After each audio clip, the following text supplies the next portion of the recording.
What is up, Steeler fans? Welcome back to another episode of the Hangover. I'm Daniel, alongside with me as always, Shannon White. Shannon, how you doing, my man? Doing wonderful. It's Monday and the hangover, we're ready to roll. I'm looking forward to it. I am too. I am too. There was I don't know if you knew this, but there was a big NFL event that happened this past weekend called the NFL Draft. Did you happen to catch it by any chance? I did watch some of it. I kept up with it, even though I was out and about. I kept up with everything. But this is the first year I didn't have to write any articles. So I Mm. actually got to enjoy the draft. I got to enjoy the weekend, spend time with the family, and not trying to write 7, 8 articles in 2 or 3 days. Yeah, no, I hear you on that. And we'll definitely get into that here in a second. Before we get into the draft class, we got some news to break. First and foremost, cornerback Ryan Watts has medically retired. He had a neck injury that occurred last preseason, and unfortunately, it's going to end up taking his career.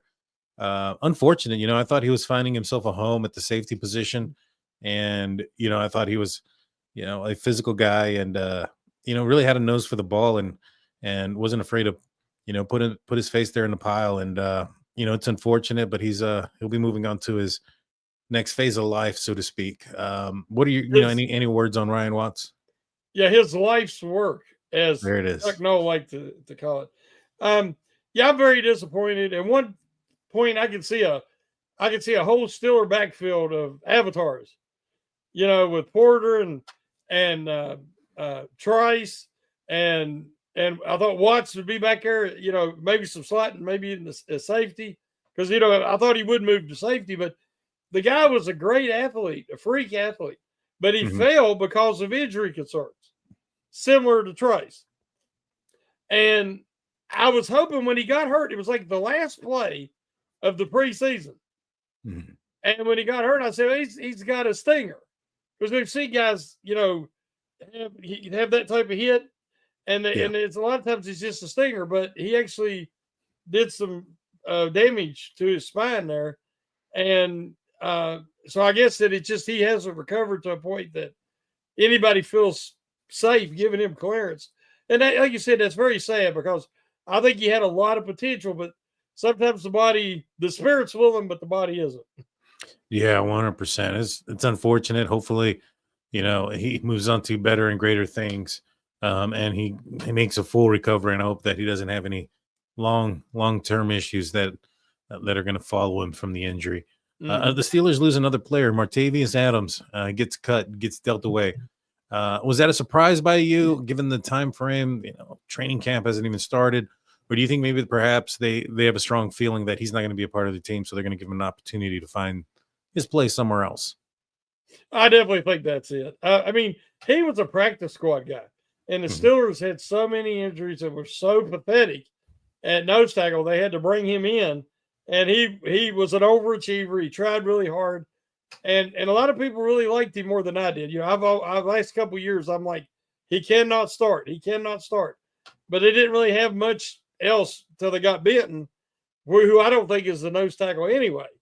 Mhm. And the fact that he could get playing time uh, with Benton or over Benton at times tells you how bad the Steelers needed beef in the Mhm. interior. So by getting Yaya Black and I don't think that Harmon has any business at nose tackle either, but Mhm. we'll see.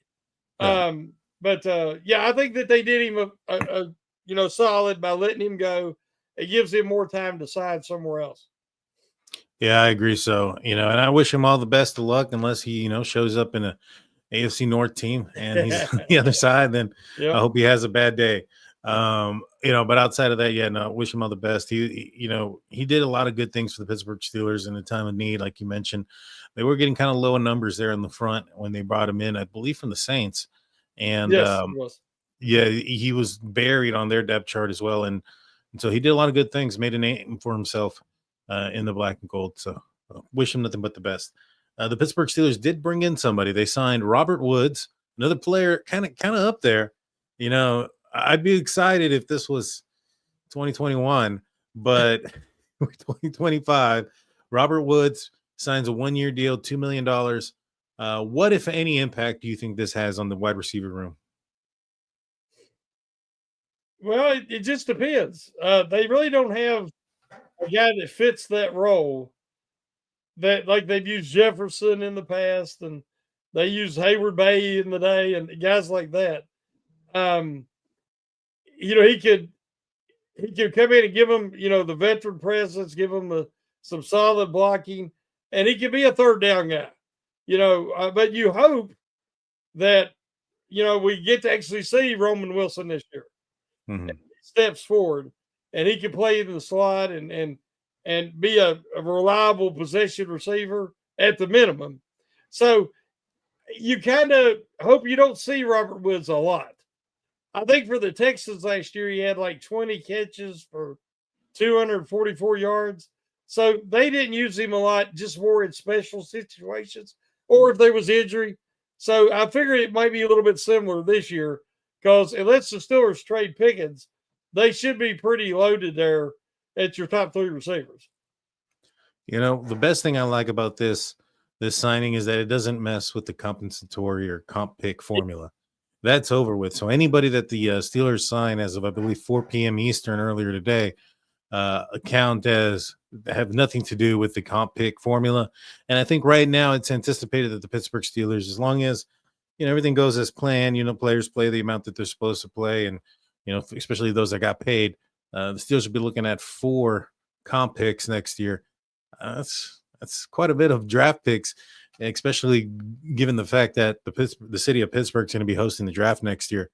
I'm excited for it. I might find myself down there for that draft party, see who it is that the Steelers pick.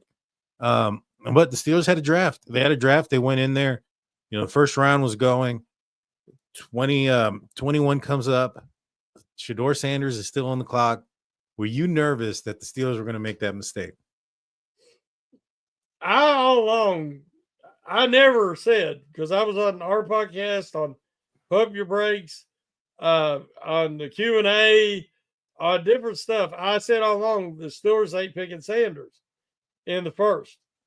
And I said that the quarterbacks, because Big Ben talked about it on his podcast, that he had talked to people in the organization that they were high on McCord out of Syracuse and Howard out of Ohio State. Now, that makes sense. If you do go out and you eventually sign Aaron Rodgers, you have Mason Rudolph as your backup. Well, if you get either one of them guys, all three can run the same offense. It makes sense. And going and trying to get Sanders, at that point, I was just like, no, they're going to go and do a Steelers-like pick and get a guy with character, like the name of our show tonight. And they went out and got Harmon. So it did not shock me at all. The only other guy that I thought, but we was on a podcast talking about it when the pick was made. I said it's Emanuel, the safety out of South Carolina, or it's Harmon. Now, Emanuel would be the, pick the possible generational talent, but not as much of a short thing, but he's that talented. If you pick Harmon, that's classic Steelers, because everybody said he's, Cameron Hayward 2.0. So it did not shock me when they picked Harmon. Yeah, I wasn't thinking they were going to pick Sanders. I was pretty steady saying that I think that the quarterback of the future plans are going to be coming in next year's draft. And so, although I may have gotten a little bit nervous there, I still felt that wasn't going to be the case, that the Steelers weren't going to be choosing a quarterback in the first round. I thought maybe in the fourth round when Sanders was still there, I kind of felt to the idea like, all right, well, I don't care if they pick him now. It's fourth round. I'm still glad. Yep. Still glad that, it is what it is. But what do you think about the prank? Did you see the prank they did on him? I feel kind of bad. Yeah, I don't care who it is, and if how cocky you think he is or whatever, that's not right to do somebody like that.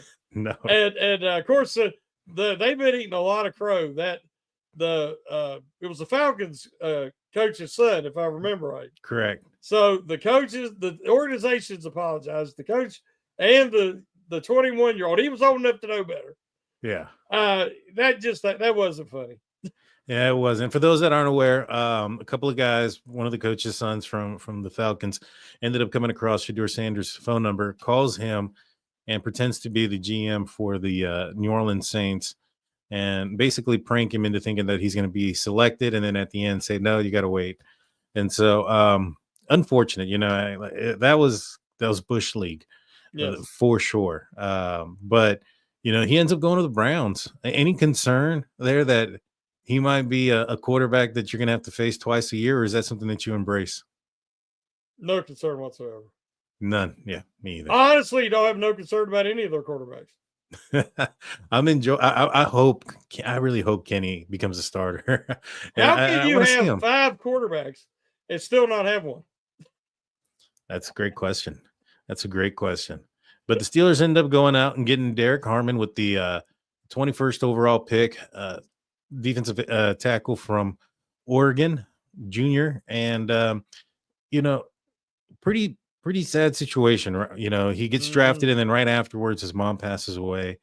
It was a bittersweet moment, I guess, for a lot of people. I was listening to some other folks that were commenting on the Pittsburgh Steelers and talking about it, and they were reflecting like after the pick that and I guess they weren't aware of Harmon's personal situation, but that Tomlin and the guys weren't jumping around like they normally are, and I'm assuming it's because they were aware of what was going on. But he's a strong kid. He ended up, for those that don't know the story, his mom had a stroke when he was a freshman in college. He was attending a college nearby in Michigan, and for his senior year, his mom basically told him to go do something for himself. So he went out there to Oregon, had a really really good year, which ended up getting him drafted first round for the Pittsburgh Steelers. But it took its toll. Time took its toll on his mom, and rest in peace to her. And my Amen. thoughts and prayers to the Harmon family. But Yeah, it was incredibly tragic. I knew that some about the story leading up to the draft. I did not know she was anywhere near that bad. Yeah. That she was on life support, and he said he wanted to go to the hospital and tell her that he got drafted by the Steelers, and just a few hours later, after he was able to do that, she passed. And but one thing about it, the Steelers are a class organization, as we've seen every step of the way when something like this happens. With what happened with Ryan Shazier, they went above and beyond, because it isn't about what is the rules, what's in the bargaining agreement. It's the character of the franchise, of the owners, and the Steelers will do whatever and be that extended family as much as they can be. And he seems like a high quality young man, and hopefully that means he has a good support system that can be there for him, because I can't imagine what should be one of the happiest days and nights of your life to have to go through that at the same time. Yeah, it's I'm talking about an emotional roller coaster. Oh Yeah. yeah. Thoughts and prayers to that young man and his family. A little bit about him. He was the 2024 second team Associated Press All-American, third team All Big Ten Conference, tied the team lead with 2 forced fumbles, played all 14 games with 13 starts, 45 tackles, 10.5 tackles for loss, 5 sacks, 4 pass breakups, and 2 forced fumbles, as I mentioned. I really like this kid. I think he's going to fit what the Steelers need up in the middle. I think the biggest bad taste in everybody's mouth right now is the fact that the Baltimore Ravens were able to run for almost 300 yards last year in the playoff game. And I think that they're solidifying that. Andy Weidel is a guy that really solidified the offensive line for the Eagles before he left there. And I think he's doing the same here for the Pittsburgh Steelers. And, it's not a sexy pick, so to speak, where you're going to, get a guy that's going to be out there scoring touchdowns or those type of things. But this is a pick that you need. This is a player that you need. You're getting kind of older on the defensive line. Cam Hayward's going to be 34, 35 already. And so, it's I know they have Keanu Benton, but they haven't really got that replacement for Cam. And I think this guy could work up that way. And I'd like to see him. I like when we see him rotating. I think he's going to be a huge asset for this team. Big dude. You mentioned that he may not play you don't think he's, maybe a fit for the nose. Where do you see his best fit at? No, I think he'll eventually replace Hayward, and you'll have Benton on one end, Hayward on the other. Now Benton's going to have to show that he could develop the rest of his pass rush, but it's hard. It's different rushing from the interior. It really is, and he gets a lot of double team engagements, and that limits his ability. Because early in the games when he's fresh, he gets pressure. If you look at the statistics, early in games and early in the second half, he gets good pressure. After that, he doesn't. And I think because he's not a big guy, 325, whatever, he wears down. And then late in the game, he doesn't have the pass rush energy. So I think he will be an end, as well as I think Harmon will replace Hayward down the line. And they'll still need a big guy. Well, we'll talk about him in a little bit. They got one. So I'm very pleased about that. Harmon is very strong. Everybody, all the clips you watch, he's tossing bodies. Now, who else tosses bodies? Is Cam Hayward. The comparisons are eerie of how similar that he is to Cam Hayward.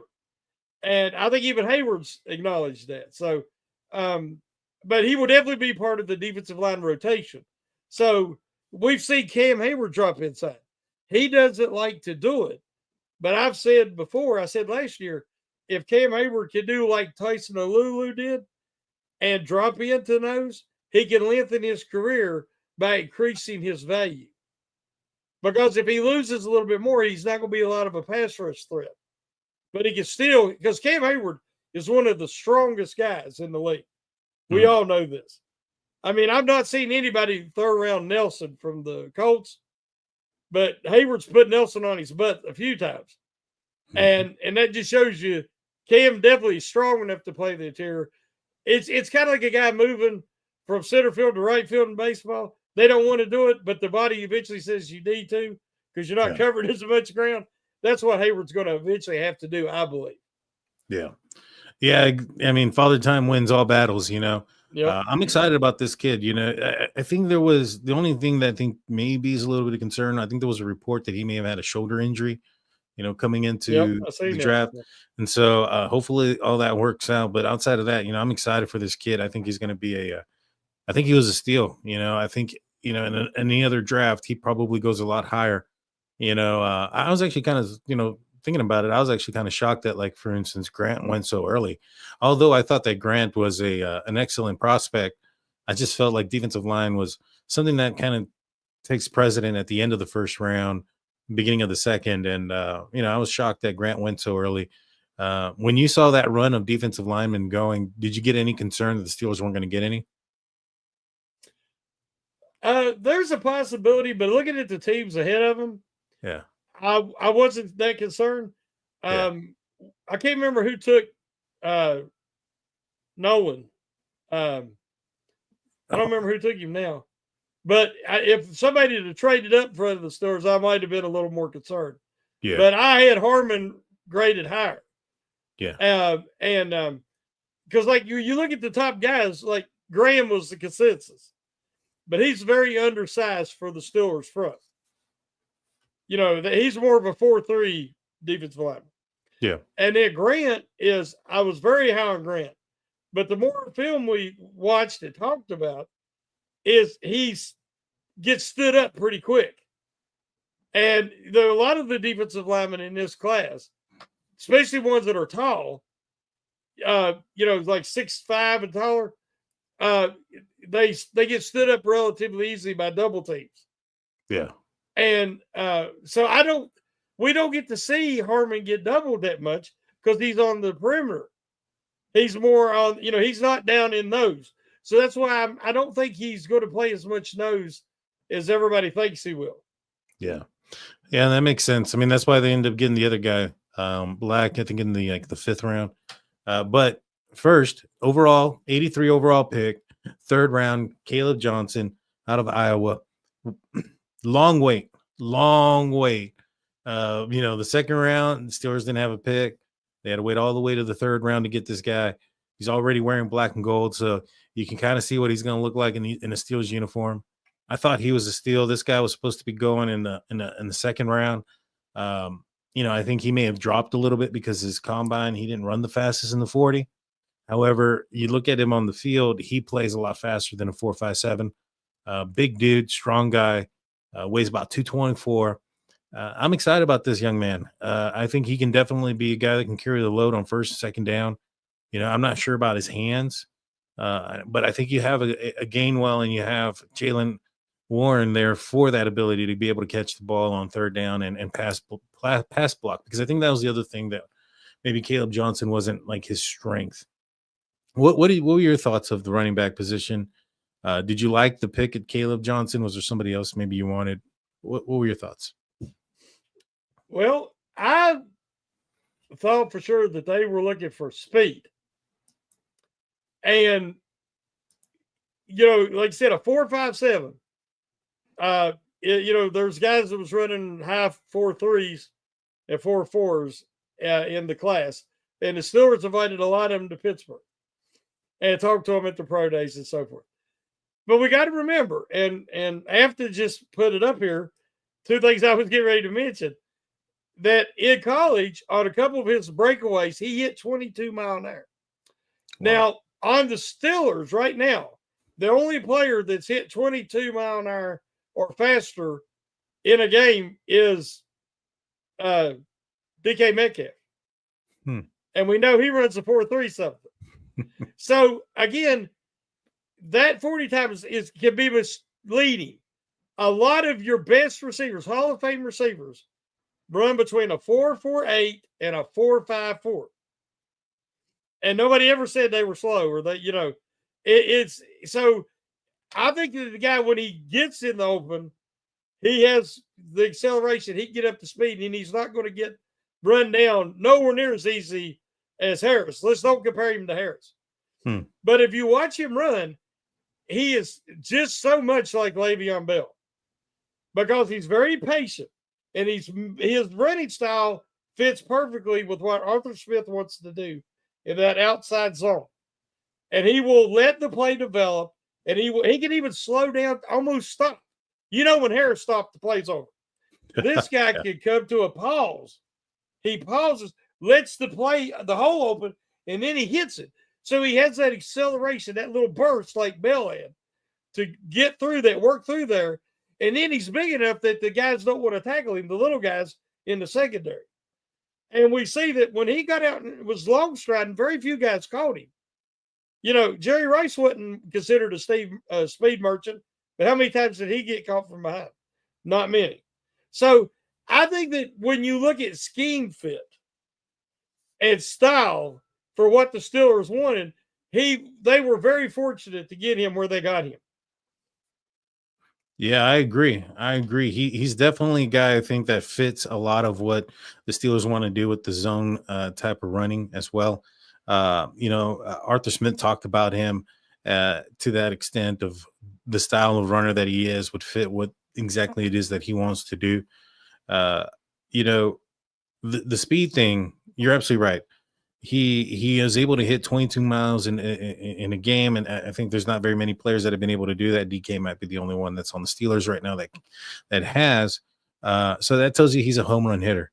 To me, if he's running a 4.57 and he's playing that fast on the field, it probably means he didn't practice, because you have to practice the 40-yard dash or whatever you want to call it. That's not something that you just do out there. You're not running in that nature out on the field either. Unless you are a natural track athlete, you've run track before. Mm-hmm. A lot of these guys were not running track in high school. And therefore, there's technique and form. And as you say, you got to practice it. But the other thing we got to remember, and Jerry Rice said it, how fast is he with the ball in his hands? Because you watch Calvin Austin, that little guy is quick as a hiccup when he's running the 40. But he put the ball in his hands, the guys catch up to him. I mean, he still gets the big plays when he gets down the field, but they're catching up. They're getting closer. A guy with Calvin Austin's speed should be pulling away. But I think where he's little and it's hard, it slows him down because the ball is bigger than his forearm. And also, as Jerry Rice pointed out, how fast is he in pads with gear on and a helmet? See, that they might have make him run with their uniform on. then you're going to get an accurate assessment of how fast they are. Because a lot of guys are not as fast when you add that onto them. No, you make an excellent point there. Definitely make an excellent point. A little bit about about Caleb. He was a second team All Press American, Big Ten running back of the year, first team All Big Ten. He let's see, he was ranked 6th with FBS with 138 points scored, tied 6th for the school record and 21 rushing touchdowns. Ranked 7th with 1,537 yards rushing. This is just in 2024. 240 carries. That's 6.4 yards per carry. I mean, that's impressive. That's very impressive. He had 1,725 all-purpose yards and set a school record with 23 total touchdowns. And that's playing against Ohio State and Michigan and them other teams. The top end of that conference was very loaded. And he had some tough games. I mean, Ohio State really put a licking on him. But, everybody struggled against Ohio State. That's true. That is true. He's not the only Iowa player that was drafted. The Steelers, they end up going in the 4th round, taking maybe, the surprise of the pick, Jack Sawyer, outside linebacker out of Ohio. But two Buckeyes, 2 Bucks in the for Ohio. Do you think that was maybe on purpose, that they went and purposefully got guys from the same school, maybe to book them together and room them together in a training camp or those type of things, make them a little bit more comfortable? Do you think that could have played a role into why they picked players from the same school? Well, I don't know if you're familiar with the Mandalorian series. Some of it. If you've ever watched it, but this is the way. This is how the Steelers operate. We know they love Wisconsin Badgers. They love the Big Ten Conference. The Big Ten Conference plays more like the Steelers' AFC North Division. It's a physical conference. It just translates the Wisconsin defense, the Iowa defense, it plays a similar style to ours. And so you always say, who's can they get from Wisconsin this year? Well, I wasn't thinking about all the Iowa boys, but they double dipped at Iowa and at Ohio State. But let me tell you, just like the title of the show, they got character.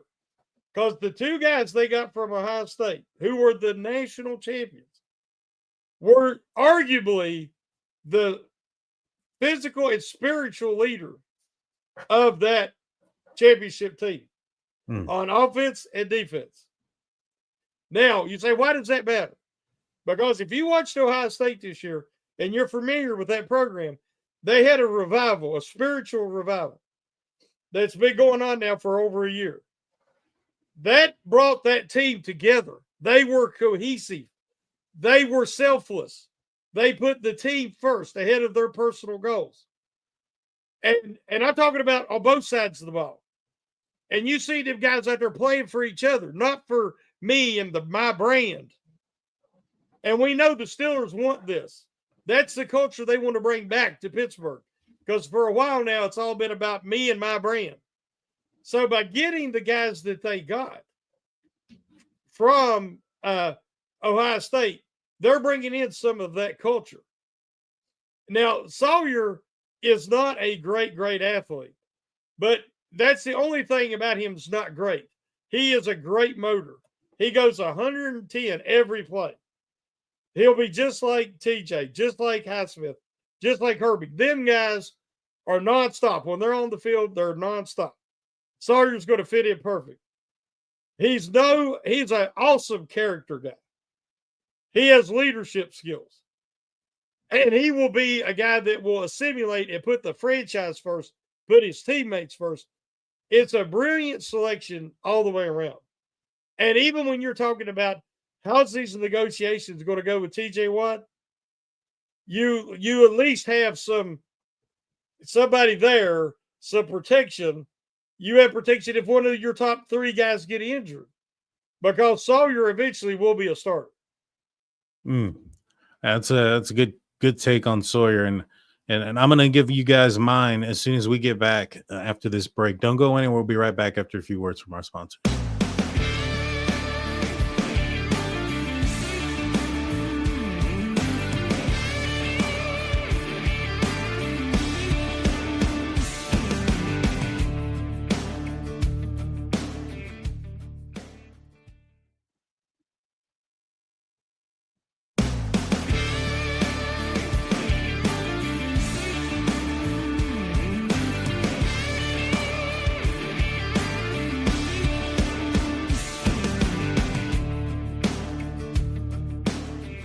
Welcome back, guys. Thank you for tuning in or sticking with us. Before we get back into the topic, I want to remind you guys of our website, stillcurrentnetwork.com, your one-stop shop for Pittsburgh Steelers news and coverage. Make sure you go and check that website out as soon as you're done listening to this podcast or watching this on YouTube. You can check out all of our breaking news articles and our audio only podcast, which includes mine, State of the Steelers. It didn't air out this Saturday due to the draft, but it does air out on Saturdays. But it's audio only. You won't catch it on the YouTube side, so you got to go check it out. So to me, when it comes to Jack Sawyer, I know a lot of people were kind of taken back by the pick. To me, the first thing I'm going to ask you, has Highsmith missed any time? Yes. Has TJ Watt missed any time? Yes. I like Nick Herbig, but I think he's a liability sometimes in the run. Yes. And I think if something were to happen to Highsmith, something happened to TJ, even if it's out for a game or two, Nick Herbig becomes the focal point of the running game for the opposite team. And I think when you have a guy like Jack Sawyer, he's going to be able to limit that. You can now have that rotation in there. So now you still utilize Herbig to his strengths on the pass rush and all these passing downs, and you minimize the liability of potentially being run at. And, I thought it was an excellent pick. I don't think he's going to be a guy that's going to replace either Alex Highsmith or TJ Watt, but I do think he's going to be a huge depth piece. I also like the fact that special teams is going to be huge. I think this year more so than ever. I think that the ball being moved out, I think now to the 35 is going to really entice teams to kick the ball in the field of play for kickoffs. And you're going to need somebody with instinct, speed, and ability to make some open field tackles. And I think that you got your guy right here. And I think he's going to be an excellent special team player and a rotation guy. I'm excited about the pick. I think it was a great value. I think some people thought he was going in the second round in some places. So I really like it. I thought it was a great pick. And he shows up in big moments. He's the scoop and score guy in the national championship, I believe. Correct? He was. And I wanted to, this is a big pun, one of our faithful followers of all of our podcasts. And I agree totally. When I say unathletic, I'm comparing him to some of the super athletic edge guys that come out this year. But then we look at him, you got the young man that went to the Bengals, who is a freak athlete and had 4 sacks his whole college career. So people are just drafting. I mean, I wouldn't have touched that guy with a 10-foot ball. People just drafted him because he's, what he tested. I've never seen anything like it. How overrated I think he is. And he went to the same school as Myles Garrett. Then you have Mike Green, who I was high on out of Marshall. I watched him play. He's a very good player. But then there's a lot of baggage, right? There's a lot of drama. What I'm saying is with Sawyer, he's not a bad athlete. He doesn't measure up with those guys as far as testing. But on the field, he makes plays because you can be smart. And if you're smarter and you have good reaction time and anticipation, you can be a half step quicker than a guy who's super fast, but he has no anticipation and he's a step slow. You see what I'm saying? So Sawyer brings everything plus leadership, character, and intangibles. So that's why I think he was worth the 4th round pick. I do too. And just kind of looking at some of his stats from 2024, 59 tackles, 9 sacks. He had an interception and 6 pass breakups. That kind of tells you that he can drop in coverage a little bit, and the Steelers like their outside linebackers to be able to do that, maybe to the point where it makes us a little bit uncomfortable. I'm sure nobody wants to see Sawyer out there on one of these top wide receivers from the, on Chase Young or something, or Jamar Chase or something. So, but he does have an ability to maybe perhaps run with tight ends a little bit, maybe some running backs. He's got some of that to his game. I'm excited about the pick. I think at the end of the day, this guy could be a very solid depth piece, if not maybe potentially a future starter in a few years, if need be. But think about Robert Spillane. Yeah. Robert Spillane, we all loved him, but you cringed when he got put in pass coverage. Well, he went to the Raiders. And, it was more open for him there. They needed the inside backer, off-ball guy. And he's been a very good player for the Raiders and made some big plays. and has actually improved in coverage some as he's gotten smarter and more comfortable and more playing time. Well, I love Splane's attitude, but Sawyer's got Splane in every category. I mean, he's like Spillane. He's got that heart, but he's just a much better athlete. Yeah.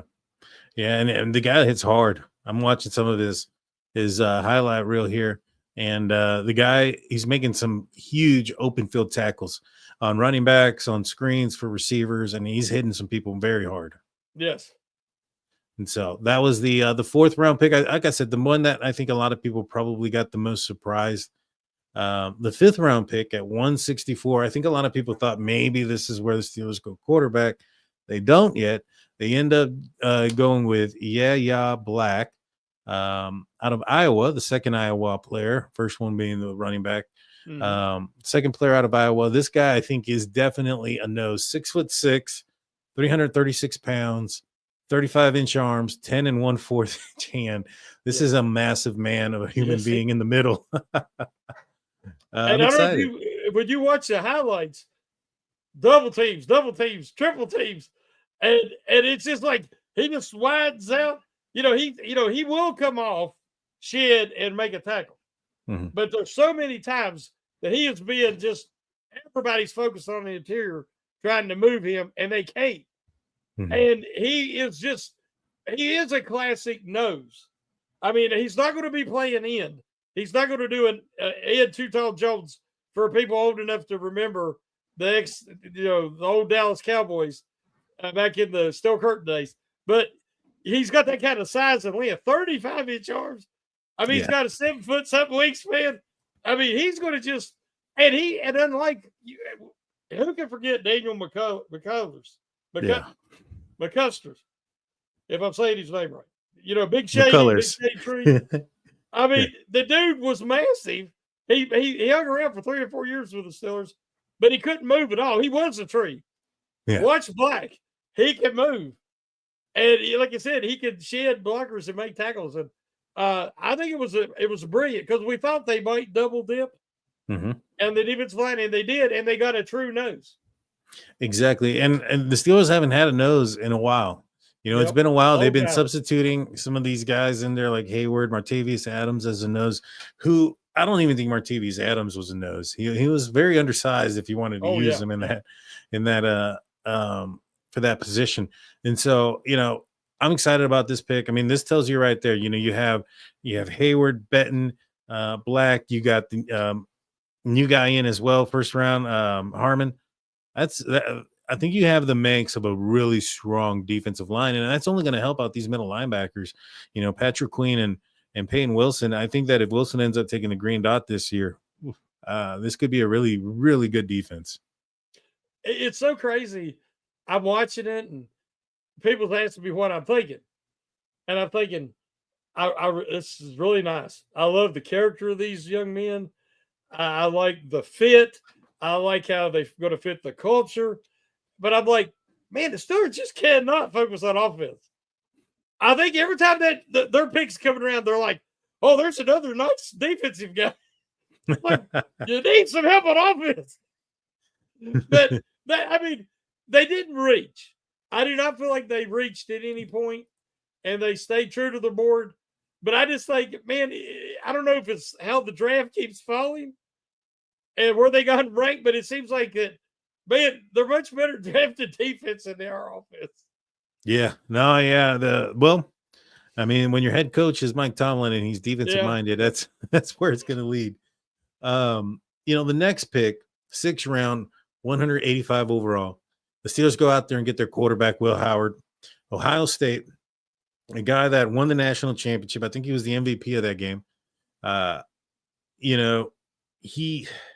think the biggest turnoff, I guess, for most people was the combine wasn't the greatest, and they say that his arm isn't the most liveliest. I don't know. I thought his arm was okay. I thought he can make some of the throws. Maybe perhaps working with an NFL coach, maybe kind of coach him up a little bit. But I think he has the intangibles. He's a leader. Did you watch him on Gruden's QB coach thing? Yes. I thought he had the moxie. I thought he had, Oh yeah. you Well, know, Gruden loves him. exactly. Gruden loved him. He really did. Yeah. And so, I think this is a guy that, is this a clear indication that Aaron Rodgers is signing? I think so, because they waited all the way up to this point. Yep. They have three quarterbacks now. They mentioned they wanted four. I think there's been some rumors or some speculation that they've talked to Aaron Rodgers earlier last week, and maybe he already gave them their answer, or they already know what his answer is. I don't think that if Aaron Rodgers was signing or not signing, that this pick wouldn't have happened at this point. What do you think? I think they had when Tomlin said it doesn't matter, Right. Aaron Rodgers' decision is not going to impact the draft. I think he meant it, that they were not taking a quarterback early. Some of the announcers said through the first 2 days, the Steelers are passing on Sanders because they know that Rodgers won't come back. That had nothing to do with it. I really don't believe it had anything to do with it. Like I said, Big Ben on his podcast said that he heard directly that they liked McCord and they liked Howard. And if you look at the offense they want to run and the way they want to establish the run and the offensive line protections and those two guys make sense to me. Because I'm going to tell everybody something. I did not see one quarterback in this class that's a sure thing. I mean, some years you have your Elway, your Mannings, your Benz, your, Oliver Luck. You have a consensus. I love Cam Ward. Great young man. Fine young man. I think he's all about football, and what he's done is great, and I wish him all the best. But he was the best quarterback out of that draft class, and he's not a sure thing in any way. I did not see one guy that I would have considered what it's going to cost to move up to go after. So in a case like that, and you need depth, why not go for a young man who won the national championship, got better every year? His problem is not his arm, and he's got great size. He's very intelligent. And again, like I said, great character, which matters. But his accuracy, like if you watched at the combine, he sprayed balls all over the place. And he had so much talent at receiver. We had talent everywhere at Ohio State. They had multiple running backs drafted, linemen, So it's going to, can he progress? I think he can make reads and make progressions, but can he improve on his accuracy to the level that he could play in the NFL? But there's no pressure this year. He could develop. If you do bring in Rodgers, he could try to learn from him, if not learn from Mason Rudolph. And there's no pressure. But you didn't waste a pick. You got him, what did you say, fifth round? Sixth round. I mean, that's great value. So I was very pleased when they made that selection. I was too. I would have been happy if they picked him in the fifth. I may have been even happy if they picked him in the fourth. I knew that the Steelers were going to need a quarterback. They brought in quite a few. I am extremely excited they got him in the sixth. It's great value, as you mentioned.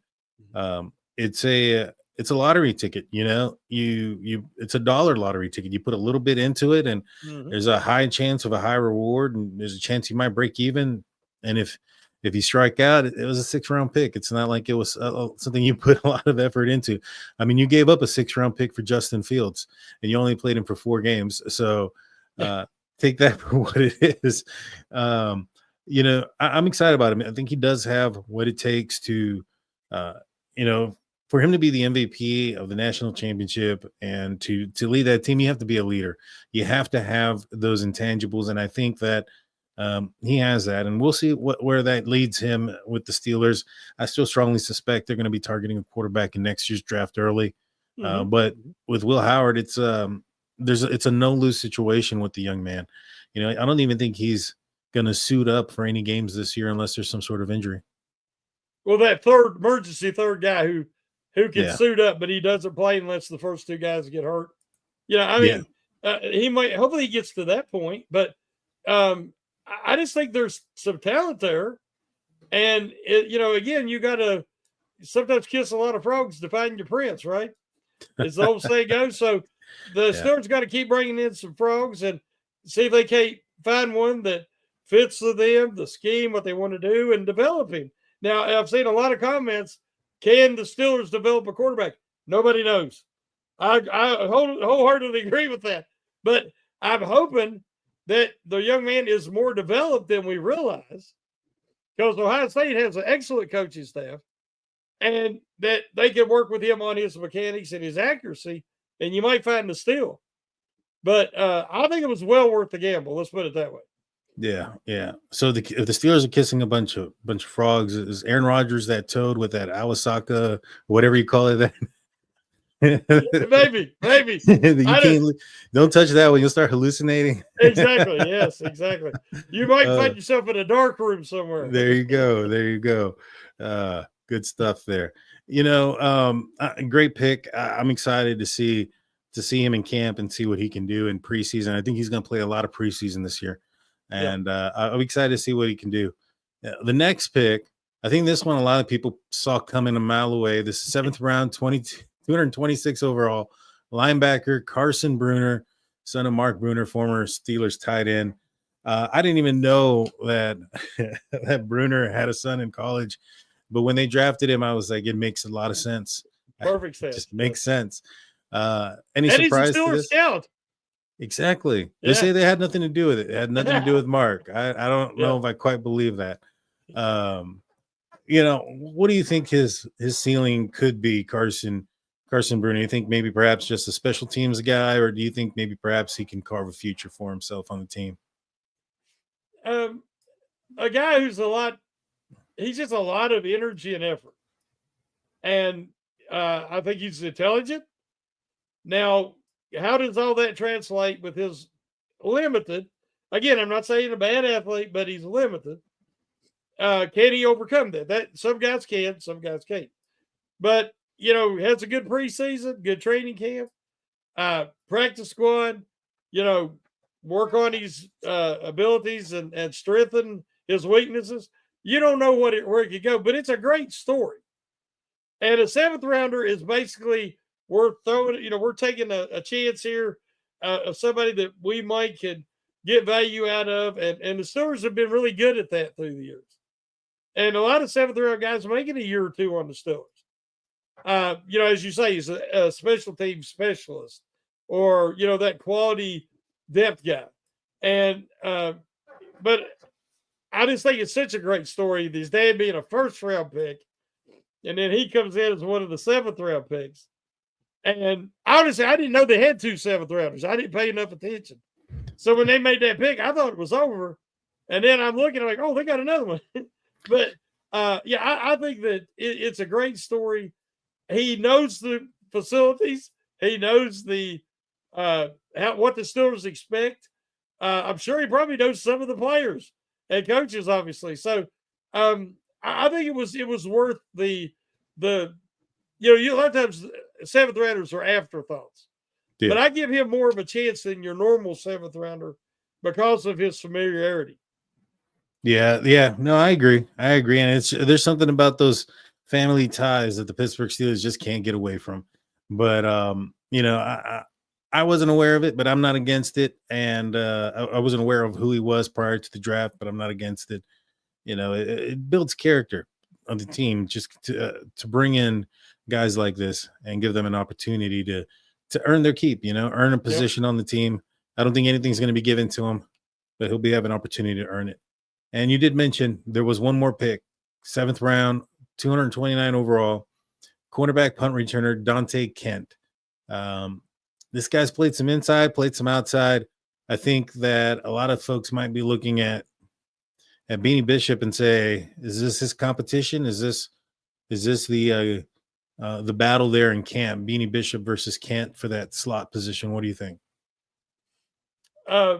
Now, not just because Beanie's a West Virginia guy, but I don't think that Kent is anywhere near his level. I think Bishop will be even better this year. And I think he's going to solidify his position this year as a valuable depth guy. Now, the Steelers go, they brought Pierre back. They brought different. Now, a lot of them are cornerback 5, but they're also special team specialists. Pierre is one of the best gunners in the NFL. Mm-hmm. So Kent will have his opportunity because of, you said it there, cornerback / PR, punt returner. And I think the Steelers would like to get Austin off of that because, the chance of risk of injury for somebody his size is very high. Yeah. In that role. And because, he's going up. There's a lot of big guys on the punt return units that are not on the kickoff return units. And if Austin, if he can be more of a weapon this year on offense, maybe some specialty roles, they would probably like to get him off at least the punt return. So the kid, if he could show something during training camp, maybe at least make his way on to special teams. But I was surprised, Daniel, when I looked, he's much more athletic than I wasn't familiar with him, and that he was that athletic. But he tested very well. He's got really good speed and quickness, and they said he really settles well. He can play zone really well, and even though his best is a man coverage, but he's also can play zone, which we know that you have to if you're going to play for the Steelers. Yeah. So there might be one reason why they got him, because a lot of your late round guys are straight specialists, and if he could do both, that might have given him the step up he needed to get drafted by the Steelers. 100%. Yeah. No, I definitely agree with you there. I think he's going to be a guy that they want to get, maybe Calvin Austin, like you mentioned, off those punt returns. And I think he's going to push Beanie Bishop. I think a lot of the problems that Beanie Bishop had last year when he did struggle was just, above the shoulders, being a rookie, the game coming fast, being kind of thrown out there early on because of Cam Sutton's issues that he had, off the field. So, he was thrown to the fire, and, he had some growing pains, and then he had some explosive moments where he was the only guy making splash. And so, I'm excited to see what he can do year 2 with another offseason under his belt and more familiarity with what he's supposed to be doing out there. And so that was the draft. Overall, I thought the Pittsburgh Steelers did very well. If you could give them a grade on this draft, what kind of grade would you give? Well, I go to a lot of sites and read what people say. And I see a lot of, you can't grade a guy when he just got drafted. Now, for years, I was asked to do a grade the pick article for each individual player, and I did that.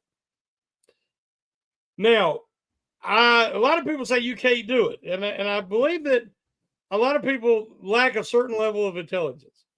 And what I mean by that is when you're grading the pick, you're grading where they were selected, not the individual, not what his potential could be in the NFL, none of that, because nobody knows. But there is a list that comes out because everybody ranks these guys. Every evaluation site, every podcast site, every paper, they all put out grades. Projections. This guy should be, he's the 83rd best player, let's say. So if you draft and you get them early, you reach, right? If you go and you say, hey, Terrell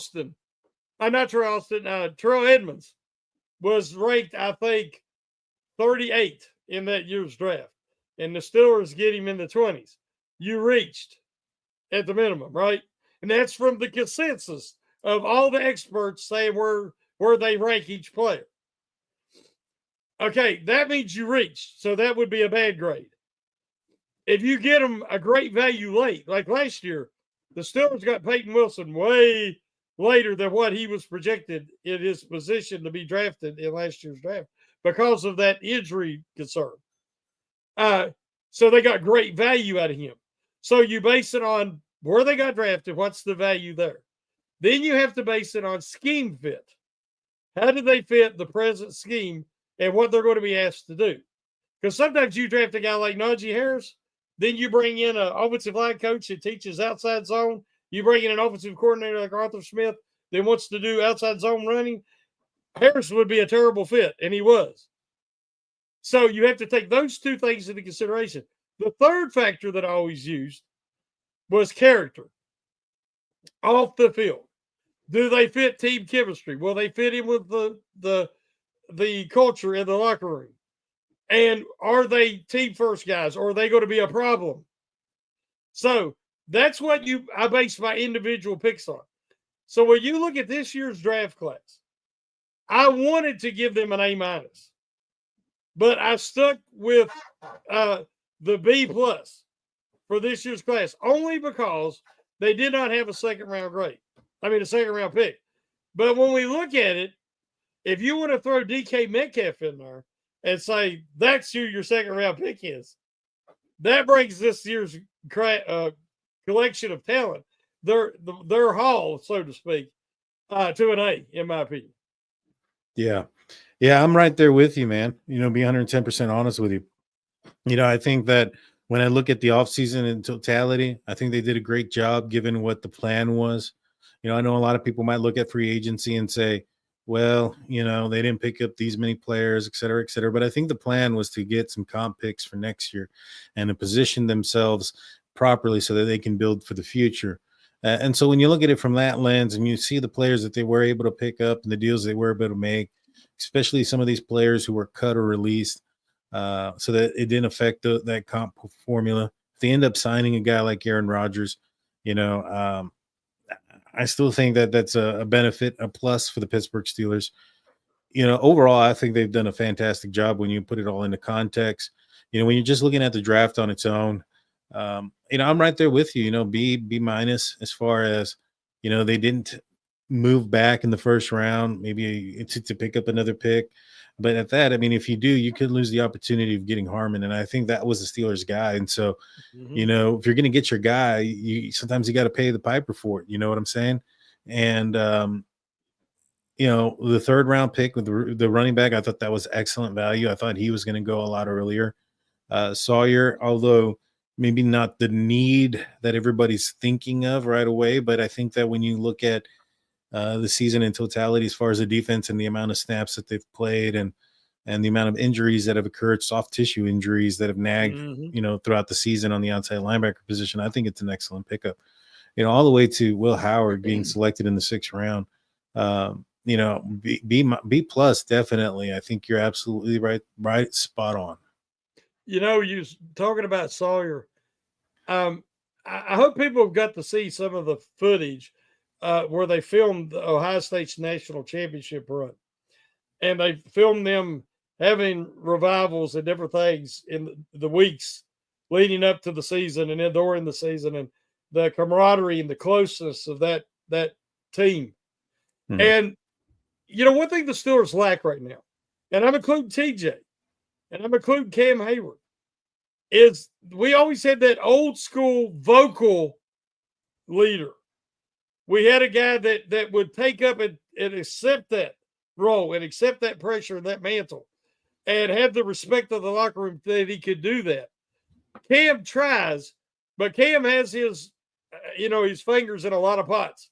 You know, he's over here doing a podcast and he's over here doing something political and he's got his charities and he's got, you know, you had your Jack Lamberts and, you know, some guys that all they were is eat, drink, sleep, football. And I think you're getting that old school mentality with Sawyers. And I think he will be that guy that when there needs to be an altercation, that when he gets, not as a rookie, I'm talking about down the line, but you got to think like that in draft guys that you can bring in that can develop that culture again and carry it on when guys like Hayward's gone and Watt's gone. So I think the value, there's hidden value with him that a lot of people are not seeing. Oh yeah, 100%, 100%. And you know, I'm excited about him. And like we said, it's the value is going to be there when you just need to, you know, you need to give them a break. You know, they're going up against a high-powered offense, you know, such as maybe perhaps Cincinnati Bengals that are staying on the field a lot longer than you want them to. Yeah. And you know, you got to give those guys a break and not have a liability out there. And you know, the Warren Moons of the world from past, and not Warren, that's the quarterback. The what was the guy named Moon? What was his? I can't remember his first name for the life of me. For the Steelers? Yeah. Wasn't Jeremiah there Moon? Jeremiah Moon? There you go. I Yeah. don't know why I said Warren. My bad, Warren. Is he coming out of retirement? We need he a might. Jeremiah Moons of the world, Yeah. it's just a tier down. And I'm not saying that you're not going to lose a lot if TJ or Alex go out and you have to bring in Sawyer.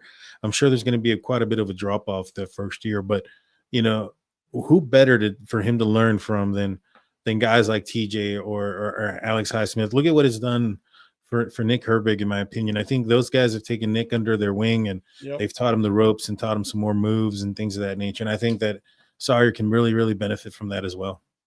Oh, definitely. And this was not a flashy draft. I mean, we all like the flashy picks. And it really wasn't a flashy pick this year. I guess Johnson's the closest.